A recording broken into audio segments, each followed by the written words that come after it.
Now, behind the scenes in this COVID-19 crisis, lots of groups have been getting out there delivering food parcels and packages across the UK. And one group doing just that are the Freemasons. I thought it'd be quite interesting to hear about them and their work on this podcast. With me now is David Staples, the Chief Executive of the Grand Lodge of England. Welcome to the podcast, David Staples, the Chief Executive of the United Grand Lodge of England. How are you? I'm very well, thanks, Chris. Thanks very much for having me.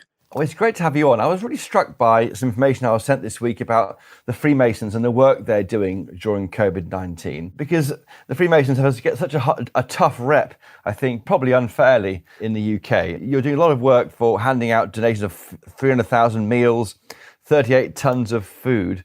How are you sort of getting over the idea of aprons and funny handshakes, all this kind of thing, which is probably in the past? Well, Freemasons are one of the oldest social and charitable organisations in the world, and we're open to those of all backgrounds.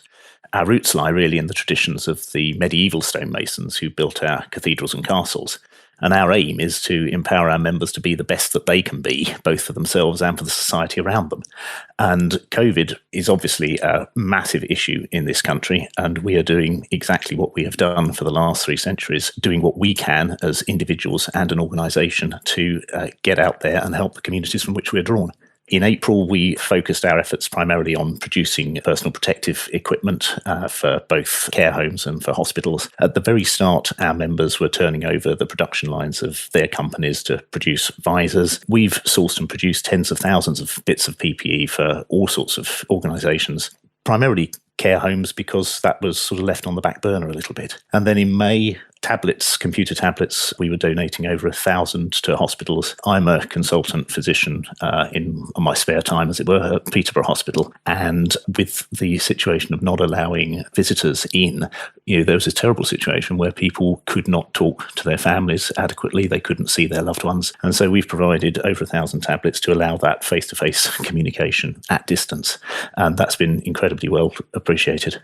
In June, we're concentrating on food and food banks. We've donated over 300,000 meals and 38 tons of food during this current pandemic. And that's not just dipping our hands in our pockets and giving things to people. We've turned over the kitchens of our Masonic halls, and Freemasons are actually in there cooking meals and delivering food to the vulnerable. This is what Freemasonry and charity is actually about.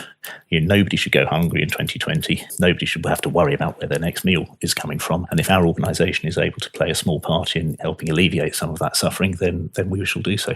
This is extraordinary work you're doing. How do you deal with this legacy then of these unfair ideas about the Masons when you're doing the work? Well, my job as the Chief Executive really is in 2 parts. Firstly, to modernise the headquarters operation and sort of the administration. And secondly, to help the public understand what Freemasonry is, what we do, how we do it, and who we are. And we are a society that's been around for a very long time. We want our members to be part of something unique and make lifelong friends. We eat, we drink, and we meet together. And by following centuries-old traditions, we challenge and develop ourselves. And by working together, we help and build our communities. So we are an organisation that is now very much into transparency, showing people who we are, showing people what we've done for a long time. And I think we've done that very well over certainly the last couple of years or so. So the idea of a different handshake is wrong. These are wrong things to talk about the Masons.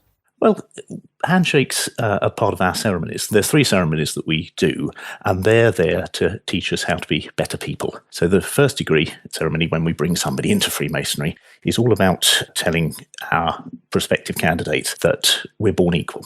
Everybody comes into the world the same way, and at that point, everybody's equal. But some of those people do better than others, and the first degree ceremony reminds us that it's the job of those people who have done better in life to look after those people who have not done so well. And that's where one of our fundamental concepts of charity comes from. The second degree ceremony teaches us the importance of improving yourself through education, making yourself a better person, more fit to serve society around them. And the third degree reminds us that we're mortal. We have one life, and we need to use that life for the right purpose and be remembered for the right reasons. We have a lot of symbolism within Freemasonry, and the handshake dates back to medieval times when stonemasons were illiterate but had to prove their skill within a craft. And they would have a token to prove to their overseer when they were building whatever cathedral or castle it was they were building that they'd attained a certain level of expertise. And within our ceremonies, those are used to determine Freemasons of different levels. I've been a Freemason for over 22 years. I'm a consultant physician. I meet probably 60 or 70 new people every week. Nobody's ever given me a Masonic handshake outside of a lodge meeting, and I wouldn't expect them to. Look, thank you so much. It's been great to hear about your work, and best of luck, and keep doing this fantastic work during this crisis. It's vitally needed. Thank you so much. My pleasure. Thanks for having me.